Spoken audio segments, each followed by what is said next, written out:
Overtures. This is a fun new version of what we usually do here, obviously by the looks of it. Welcome to this On Contract series version of Overtures. It's some new uncharted territory, but I think this will be really fun. I've been wondering for a while when I was going to start with Overtures, I was wondering when I book a show, what will happen to this? I don't want this show to disappear for a month or however long, so this is my solution to that while still being able to like chat with people and have a good old time. So yeah, this will be like a brief, smaller episode than you're usually used to, giving people an opportunity to like chat, but then also I can have these lovely people on at another point for a full-length episode if we so choose. So if you're interested in seeing any of these people, like let me know, let us know. We'll do a full episode. It'll be great. And given the quickness of this particular contract that we're all working on together, we don't have too much time left. So I grouped up these lovely people together, and we'll possibly have another episode of a few people grouped up together. So we'll just do it in 2 parts and just in time for the holidays. But yeah, and of course you'll notice this is not live. I'm recording it currently in one of the housing locations where we're staying. I apologize for the lack of sound quality that you perhaps may be used to. I don't have my Yeti microphone with me today, but I hope you still enjoy it nonetheless. Yeah, so then with that, we'll go ahead and get started. As you can see, I have 3 guests today, so I will introduce them all separately. So my first guest here is Derek Powell. Recent credits include Reverend Hopkins in The Best Christmas Pageant Ever, Edward Hyde and Dr. Jekyll and Mr. Hyde. How do you pronounce that? Chenango River Theater. First Man and Kiss Me Kate at Cortland Repertory Theater. Andre and Dirty Rotten Scoundrel through Bread House. Zeus in an Odyssey at Hanger Theater. Max in The Play That Goes Wrong at Syracuse Stage. He also originated the role of Alex in Love is Love is Love, the musical, earlier this year at 54 Below. Derek is a core member of the Building Company Theater Ensemble, which devises original theatrical productions and facilitates forum workshops for the CNY community. My second guest is Thomas Smith, who is an actor and singer based out of New Jersey. Previous credits include Smudge in Forever Plaid at Hale Center Theater. Mal, I know we were just talking about this. How do you pronounce Beinecke? Beinecke in Addams Family at Priscilla Beach Theater, and Wilbur Turnblad in Hairspray on the Royal Caribbean, and the narrator in Fly By Night with Fairleigh Theater Company. Brelby. Oh, I read right over that. Brelby Theater Company. He graduated from Arizona State University with a degree in musical theater, and his favorite shows were either made before his mother was born or like last week. I also feel that same. And then finally, my last guest here is Mandi Chiaro, who is an actor and seamstress based out of South Jersey. Did I pronounce your last name wrong? Mandi Chiaro. Chiaro. See, this is, you know, this is why I check with people beforehand, and I just simply didn't today. But you know, we're here. We're here. Who's an actor and seamstress based out of South Jersey. While in college studying opera, they started their own small business selling hair accessories and eventually began a costuming journey. When she isn't altering something beautiful in need of her attention, you can find Mandi performing in original Victorian-era shows through the Cape May Mac organization. All three of these lovely guests that I have today are staying together in this B&B we're filming in today, while we all work on The Best Christmas Pageant Ever at Millbrook Playhouse here in Mill Hall, Pennsylvania. So while being very incredibly talented and kind, they've also been nice enough to let all of us come over from the hotel and do our laundry here. So thank you so much for that.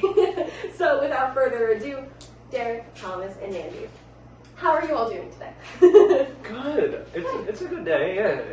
It's one of our 2 days off this week. We're going to be in like a little bit of a crunch at the end, but right now it's really nice to get the breath.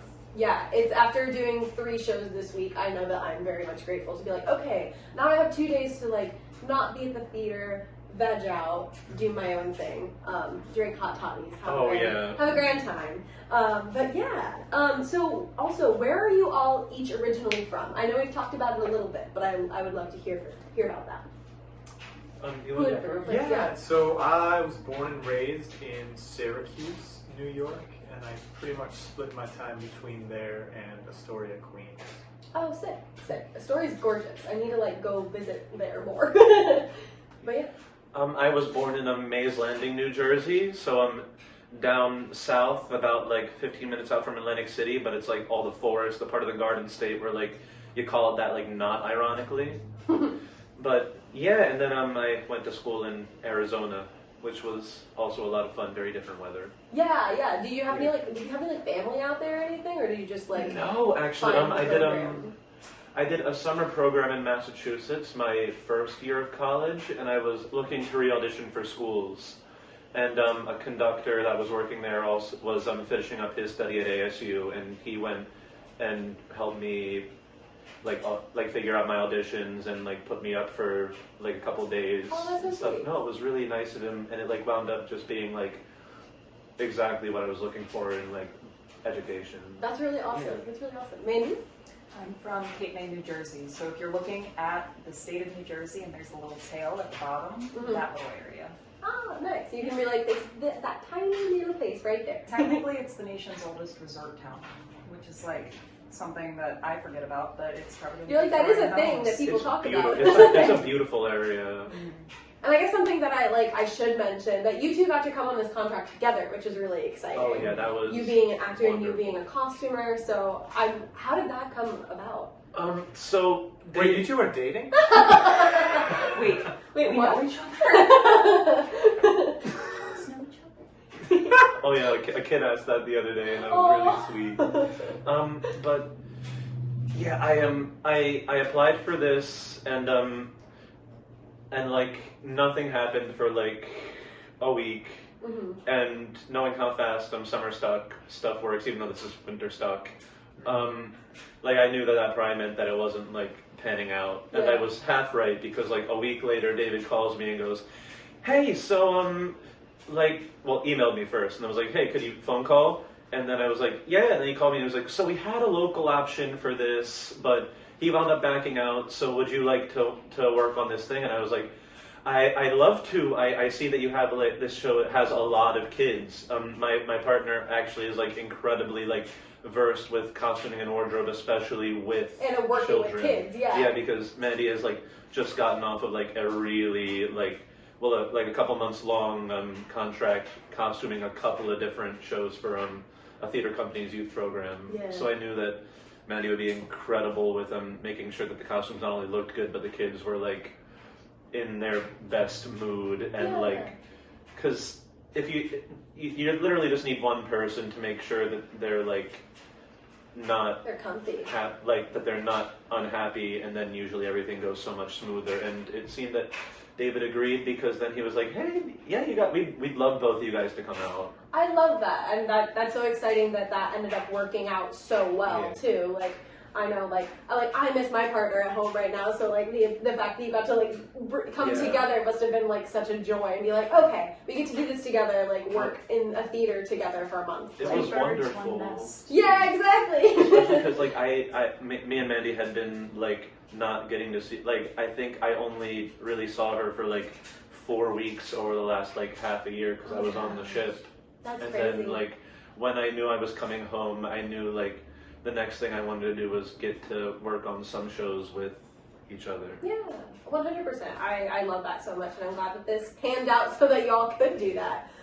So kind of getting around to the overtures part of this show is the question that I ask everyone. For each of you, what was that overture or light bulb moment of like, oh, theater is something that I want to do with my life, like with my career? And like, feel free if you're still thinking about it, that's totally fine. Whoever would like to go first can.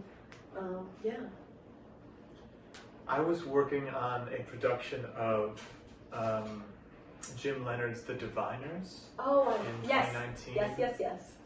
Beautiful play, and was with a group of people that I've known a long time. It was like the last community theater production that I was really a part of, because I knew 2019 was the year that I transitioned out of my original career, which was in physical therapy, which is so cool, and into a career in the arts full time. And I was sort of sitting on the fence, paralyzed by a lot of the apprehension that anybody would have switching careers, but especially into one as unpredictable as the theater.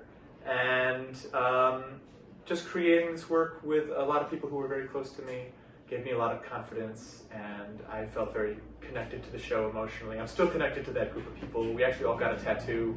The one tattoo that I have is the one that we all got. My best friend Isaac designed it. It's a sick tat. Thank you. Yeah, he was the buddy to my pastor showers. I play pastors a lot. I get the pastors passes all the time. I do dads. Yeah. Hey, it helps Look, to know your type. type. But that was the moment for me that was like, oh no, I want to chase this, even if it's hard, Yeah. even if it doesn't pan out. I really have to put everything into this. Yeah, totally. Mandi or Thomas? You go ahead. Oh yeah, sure. It was actually like really early on. Well, not as early on as some people, but quite early on. Like when I was younger, like I feel like I always knew that this was like something adjacent to what I wanted to do, because when I would always like bop around and be like, I want to be a pop singer, and then it would be like, I want to be a professional wrestler for like 2 years, because I was like really on a WWE Very kick in middle school. like, No, makes sense. it's stage combat taken to the logical extreme. Yeah. Truly. Mixed with some like soap opera, and a lot of it is actually stage improv. They call it cutting a promo, but it's like literally all just like monologuing about how much of a loser the guy you're about to fight is, and you usually have to make it up on the spot. And there are like tropes you need to like feed into to like know how to like cut one without like. My brain is also like, this is also kind of like commedia dell'arte, where you like have to know the oh my god, it's tropes and the so improvisation. it's so that. But if you came into it saying any of that stuff, I feel like they'd give you a wedgie. But like I was really into that for a while, and then like I went off that, and I tried to do football, which was not smart for like a 5'8" sensitive boy. That's fair.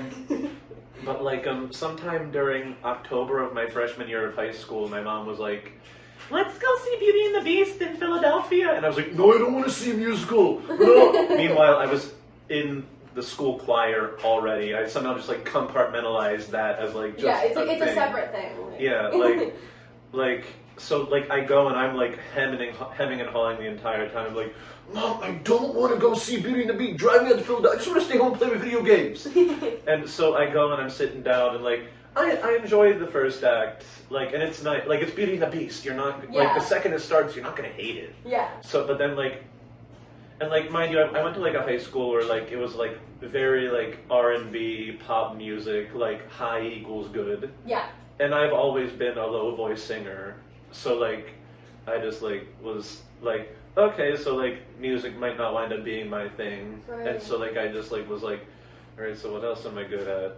And not much, it turned out. But I wound up watching this production of Beauty and the Beast, and everything is like happening, and then Act 1 ends, and it comes to the Beast solo, that If I Can't Love Her, where like it's like the first time I like really got to hear like somebody with like a low, dark voice carrying part of a show and singing something that was like beautiful and like haunting, and I was like, oh, this is like a thing where there's a spot for like, there should be a spot for everybody in this thing. Like if you bring something unique and cool to the table, there will be something for you in something somewhere. Yeah. And I didn't, like, the synapses didn't fire all at once, but like, I really feel like that was like the time when I was like, I like genuinely want to do some musicals. Yeah. No, I think that's so special. It's again, it always speaks to that conversation of representation and like seeing somewhere you can fit on stage that like obviously connects with so many people, and that makes sense. Like there's a lot of roles that are made for tenors and like all this other stuff. So to see like, oh, I have a voice similar to that, I can do that. Like that 100% makes sense. And Beauty and the Beast is such a gorgeous show. So. Oh, it's beautiful. Yeah. Mandi, how about you? Goodness. I would say that I got involved in shows at a time that is probably typical for most people. Like I was like going into high school and I was like in the ensemble and things like that. Yeah. And like way further back than that, my dad actually used to bring me to New York, and I would go and see Broadway shows and things like that when I was like 7, 8, 9, like, and I you know, at like 17 or so, it's like, okay, you got to pick something practical, and I wanted to be a music teacher. I so badly thought that I wanted to be like a choir director, and I went to school, I classically trained and everything, and during my time there, it's not that I was having a bad time, it's more that I felt like I was missing out on things that other people around me were doing, but I was so focused on like my ensembles and like where do I fit in a cog in a machine, and then stepping away from that, I have had to kind of carve out my own little space. So if anything, I feel like I've come back to it in the most roundabout way. So like, I went from like, oh, let me tie up some broken t-shirts and things and tie them on my head and call it a headband and start selling them, to like, how do I work a sewing machine, to I can help you mend the choir dresses that need to be fixed, to eventually just continuing to like try to improve upon that skill. And Thomas was actually involved in the production of Falsettos where they needed somebody to costume, and they were kind enough to ask me to come along for that. And now this is my 5th show in under a year where I've been hired as some type of costuming wardrobe assistant. Awesome. But also at the same time I'm still able to fill my own cup in the back of my own head, at least doing the straight plays and Kate May with the original like Victorian era comedic things like 100%. That for like tourists and things like that. Yeah, and especially like when you wear multiple hats, it's like, how do I make sure that I still like as you were saying, fill all the cups and like make sure, okay, like I am following all, like I want to be able to like pursue all those like small things, and sometimes it's hard to balance all of them. So like I 100% respect like, and okay, how do I still like get back to it now? Yeah. You know, like, it's always a balancing conversation of like, how do I do this? I don't know what I'm doing. But yeah, so in terms of where we're at in the current production process that we're working on, we just finished our first weekend of shows, and which is funny to say because I'm like, we still have more shows rather than less shows. Yeah. Because we finished through, like our first weekend was 3 shows, but then this coming week we have 6. Because it's Wednesday, Thursday, Friday, 2 on Saturday, 1 on Sunday. And so I'm like, we actually have 2/3 of the show run to go, which is very funny. I know, I can hear the laundry. It just stopped, so I'm going to make sure it doesn't keep beeping. It'll just keep cycling over. Yeah. I'll leave an option in the recording for myself to edit if I want. Maybe I'll put a little thing being like, laundry, and then we'll come back. Or we just leave it as this. We'll see how it goes when I edit it. Who knows? But yeah, coming back to it though. But yeah, so we still have 6 shows to go, which is wild. But it's been a fun production process. How are you guys feeling now that we've had like 3 shows done? Oh, great. I mean, the longest thing of it all, like of any production, is always rehearsals. Yes. I felt like tech felt really long for me. Yeah. Like, I don't know what it was. We learned the show in like 4 days, but like tech felt longer somehow. Oh yeah. Yeah, I have a really, I don't do a ton in this show, and it has. This has been like a mini vacation for me, really getting away to Lock Haven, Pennsylvania, but not a super intensive, I mean, a short rehearsal period, certainly, consistent with the summer stop theater.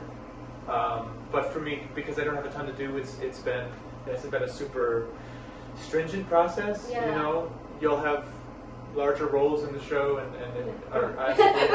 Thomas is like debatable. I truly have a princess track. I come in for one scene like near the beginning of Act 1.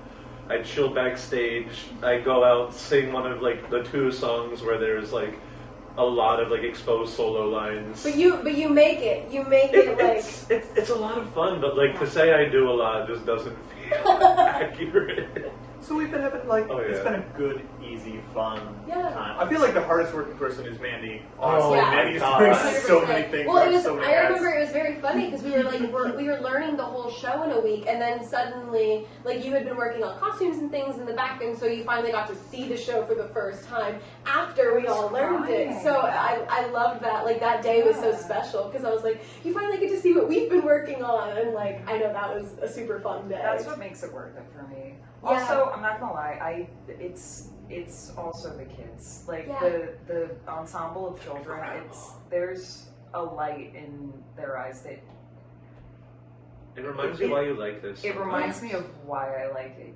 and it's almost like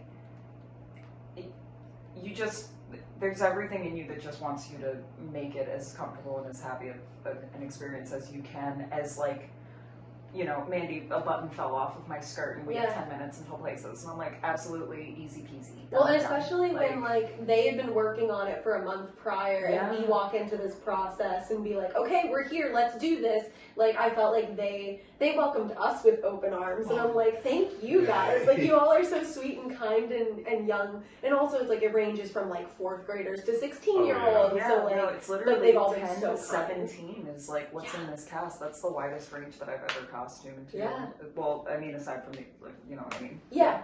Yeah, no, 100%. You're right. It feels like their show. We're just coming into their world that they've built, which makes our jobs even easier. They gave us backstories like before we. Yeah, they're like, this is my really backstory, and I'm like, cool. ones. Yeah, they're wild because they're fun, but like it's so funny. And I would love to hear from you guys. We can obviously tag team it and that kind of thing. What is the best Christmas pageant ever about?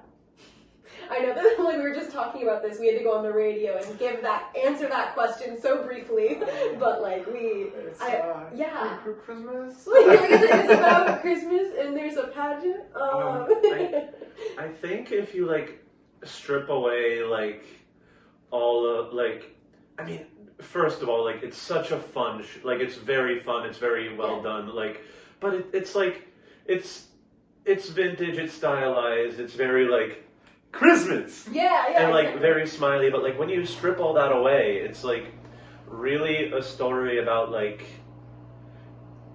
accepting the people who need it the most and who usually wind up being the first people that the world deems okay to other. And like this show is kind of like, no, you need to be nice to them too. Yeah, I think that's a great way of phrasing it. And like it's very sweet because it's phrased in this like, oh, the horrible herdmans are the rottenest kids and like all this other stuff. But like it does get into that like deeper emotional part of like, oh, like these are people who need it. Yeah. Like you feel for them quickly too. Yeah. And thankfully, like characters like yours and like you know, kooky church ladies. It's very like, it's not that it's in your face either. I think it's a very measured like. It's it's in your face, but in the way where it's like, here comes the airplane. Of the othering not being so in your face and that kind of thing. It's very campy. Yeah, it's a very fun way to digest it. But like we have so much fun being all campy. Yeah, no, 100%. If I could piggyback, I think it's ultimately a show about community. And how the importance of community in our lives today. There's obviously a very specific community that this show is giving to us, this religious small town community. It's a very middle America picture, so it's relatable to a lot of audiences, specifically in this area, but I think in the story of a community that is somewhat fractured, socioeconomically, this family is, and also like adults versus kids, adults versus kids, rich versus poor. You know, there's some hypocrisy that's pointed at in this show that I think is really relevant, and acceptance and intolerance and maybe something interesting that Thomas and I were talking about with this is that it's interesting to see, like, even in that opening number, how it's like the kids are responding out of fear, but the parents or the adults in the situation, at least a majority of them, are responding in a way of like, just don't associate with them, just don't talk to them, just don't bother with them. And the kids are like, well, that's not an option, but yes, exactly. And it's like it's very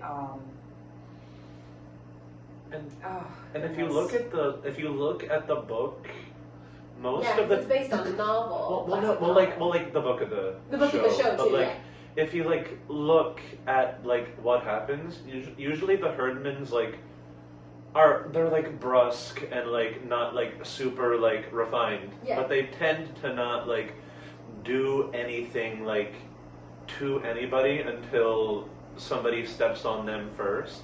Like they'll usually just be like chilling, doing their thing, like messing with each other, and then they'll overhear somebody being like, "Oh God, they're here again," and then they'll be like, step in. And then they'll be like, oh, you said something? Where's your lunch? Give it to me. Yeah. They're victims not only of hardship, but of small town gossip, Yes. which is really So a burden to And bear. they lean into it, which is like, it's their way of protecting themselves as well. Yeah. Because if they didn't lean into it, then they'd just be victims. And like, I know it's been so special to watch these kids form their own community working on this show and like bringing us into that community. And like this show in many ways, it's like the kids like go around and like hug before show and be like, have a good show, like So hug each other. supportive Yeah, of each other. it's beautiful. That's a great point, Laura, about the kids being, kids versus adults. Yeah. The kids have to teach the adults in the show. Yes, how to that's a behave. huge Oh part yeah, of it. that's a huge. Yeah, a huge theme. We're like, wow, mic drops over here. Like, but it's true though. It's the kids who are the ones that point out, like, hey, the adults effed up. Like, how do we fix this and that kind of thing. So, what do each of you do? We've already talked about this a little bit, but like, what do each of you do, and who do you play in the story? I play the Reverend Hopkins, who is, trying to be something of a spiritual leader to this congregation, and just trying to be a single dad and raise his kid and raise him to be a part of the community. He's really trying to shape this community in some ways. Yeah, the church ladies, unfortunately, make it a little hard for him. but yeah. How about Thomas? I'm playing Bob, the husband of like the main character Grace, who's played by Marissa. Yeah, the Bradley family. Yeah, Bob Bradley, and he's facing a very hard dilemma in this show. On one hand, he really wants to support his wife and be there and be the rock she needs to make this show what it has to be. But on the other hand, he just really does not want to be there when it happens. Would rather watch Mr. Magoo. He would love to do anything up until walking through the doors to the pageant. And it's a battle he's doomed to fail. And I have a teacher who's always told me that the fun part isn't the end, but it's watching the person try. Yeah. He definitely tries to get out of it so many times. Every scene. With tooth and nail, he does. And of course, we were talking about your involvement with costumes and things like that. So I basically come in and make sure that everyone is clean and pressed and steamed. Mm-hmm. And I've snuck my way into the show into a little white jacket for like 30 seconds to push a wheelchair on and off. We very much appreciate it. Because like it's dark. It's very dark. We're gonna work on that another time. My back hurts. But it's been a really fulfilling experience because like I just like to be the person around when there's a kid where it's like I can't find my left sock. I have no idea where it went. I'm like, this isn't even a thing that you need to worry about. You need to go to your place and I will bring them right to you. Thank you so much, Jane Doe. And it's fantastic. And so I'm curious, are there any experiences that have been, like throughout this process, rehearsal tech show, funny stories or any cool experiences you've had while working on this show? We've only been doing it for 2 weeks, but I feel like there's been so many funny little things. Like I know Imogene during the Christmas pageant looks at Teresa and I and just waves little baby Jesus' hand at the beginning of the song, and we're sitting there trying not to laugh, and no one notices but us. So that's a big favorite of mine. But I'm curious to see if you guys have any fun tidbits from rehearsal or otherwise. I haven't, but now that you asked, every single story in my head just went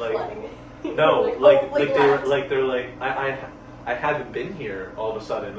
I just flew here today. You're like, I couldn't tell you. I don't remember. I have no recollection of this place. So if anybody remembers any, you hang out with the kids a lot more than I do. Honestly, my favorite bits are helping them get their hair braided back out of their eyes, and hearing about how their school day was, and also watching them help each other. That is it's such a rewarding thing that I'm I see things like that. I'm like, oh, the kids are all right, because it's nobody. I'm very thankful to say that I'm seeing such a positive environment, especially amongst all the kids. Everyone is so kind to each other.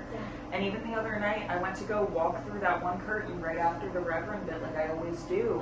And I walked up to it, and the curtain was open for me. And I was like, who in the world? And it's your son in the show that was holding the thing. Elmer Hopkins. He opens it up, I walk through the thing, and he goes, slay. And I was like, I want to cry right now. Like, the fact that anybody even noticed that it was me doing that, or like had the thought to like, let me make this easier for them for like 2 seconds. Yeah. Like, it was appreciated, and I'm like, oh my gosh, I didn't ask for that. Nobody asked for that. They're just like smart, creative, compassionate, hardworking kids that care so deeply, and it shows. Until they try to mug you for a slushie. But also the 9-year-old, 10-year-old who wants a slushie so badly wants a I slushie. have a very adversarial relationship with this one girl named Amelia, who she's in the she works you for a slushie. Well, no, she's in the ensemble of the show, but she's this sweet little lady. And I came in one time with a slushie, and she was like, "You give me one next time." And I keep on getting her one on the days she's not there. Because it's like double cast situation. And then she comes and she's like, "Where's my slushie?" I'm like, "I got it for you yesterday." You weren't here yesterday. I don't know what And to tell you. she's so mad. The kids are just like overflowing with manners, though. Yeah. Like, he made a reference to the show where he's like singing to himself, and he's like, "You're ruining my show." And she comes up to him out of nowhere and goes, "Stop ruining shows." And I went, "Do you want me to get your hair out of your eyes, little miss?" And she goes, "Yes, please." And then sits herself right down on a chair, ready to get her hair braided. And I'm like, I love you. That's why. That's literally. This is why I do it, because like of kids like that. Yeah.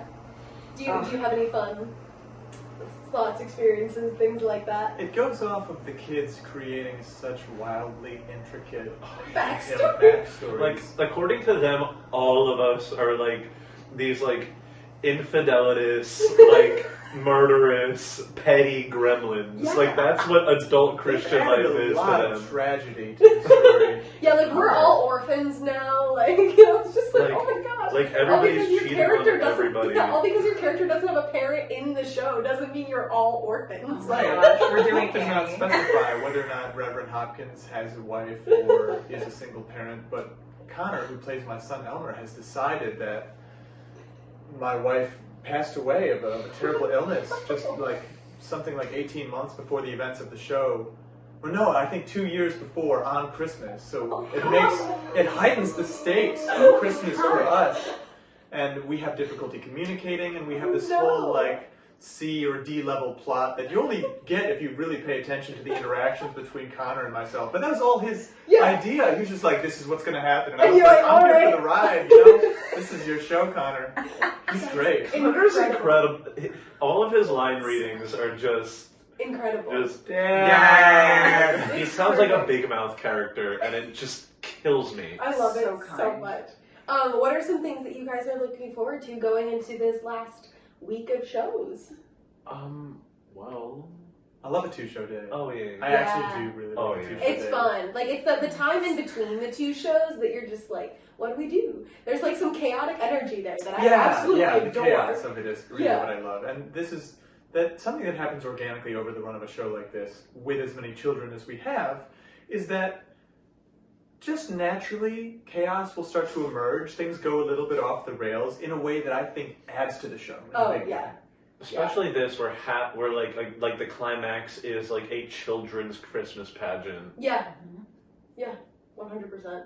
And like, I know I have family coming the last show, so like that's something that I'm looking forward to. But yeah. Amazing. This kind of comes to the end of our little mini episode here, but do you all have anything coming up that we should be looking out for? We're finishing up the year, all that good stuff. Laundry finished again. I'll so, go get it this yeah, time. I'll pause You real guys quick. go first. You go first, because we actually have an announcement together. Ooh, We have yeah, some yeah, projects yeah. coming up, but I'll be heading back to Syracuse to celebrate the holidays with my family. Lovely. And then I'm starting rehearsals for a production of By the Way, Meet Vera Stark. Oh, It's a really yes. great Lynn That's Nottage a play fantastic in play. Syracuse. So yeah, I'm looking forward to that. That's so much fun. I'll plug this in other ways later on, but I'm gonna be at 54 Below again, doing a concert with Rainbow Sun Productions. It's gonna be the songs. I should remember the exact name of it. It's Songs of Mischief and Magic, so it's gonna be songs from Roald Dahl adaptations. So it's gonna be like Matilda, Charlie and the Chocolate Factory, James and the Giant Peach. It's gonna be a good time. I'll plug more about it later. But What do you guys got coming up? All right, so we're heading home for the holidays as well. We're probably hosting Christmas for the family, which is going to be the first time that it's not going to be at my mom's house. It'll be really fun. And then after that, we're headed to Indiana to Myers Dinner Theater. Heading my hometown. and Mandy's going to be costuming The Sound of Music, and I'm going to be playing Uncle Max. I'm so excited. I'm working out of the dads, going to uncles now. Yes. Slowly but surely. It's a lateral move. I might eventually play my H. It's perfect. It's perfect. Where can we find all of you guys on social media? At Derek Emerson Powell. Beautiful. I'll tag everything below, so don't worry. But at Thomas Smith, but the O is a 0 and the I is a 1. Hey. And there's a little underscore between my names. Perfect. At Mandi, spelled Mandi _ Chiaro, spelled Chiaro, and you can also find my small business selling hair accessories at Mandi Made That, spelled the same way. No E, no Y. Heck yeah.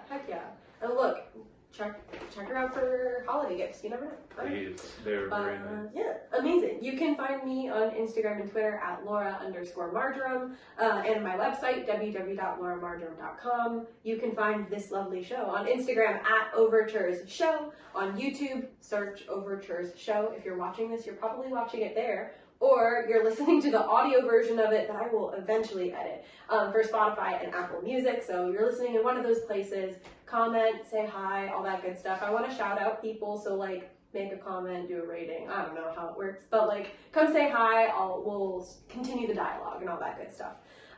Yeah. Do any of you have any final thoughts for viewers? I would say live and in the future, but this is not live. So for in the future, when people watch this, any final thoughts before we end this episode? I don't think so. That's okay. This has been fun. Yay! I'm so glad. Thank you for having me. Yeah. Of course. Thank you for allowing me to rope y'all into this. But yeah. Keep supporting live theater. Thank you for finding yourself at this episode. Absolutely. Be Thanks. nice to each other. Yes. That's a big one. So yeah. Thank you guys so much, and happy holidays. See y'all later.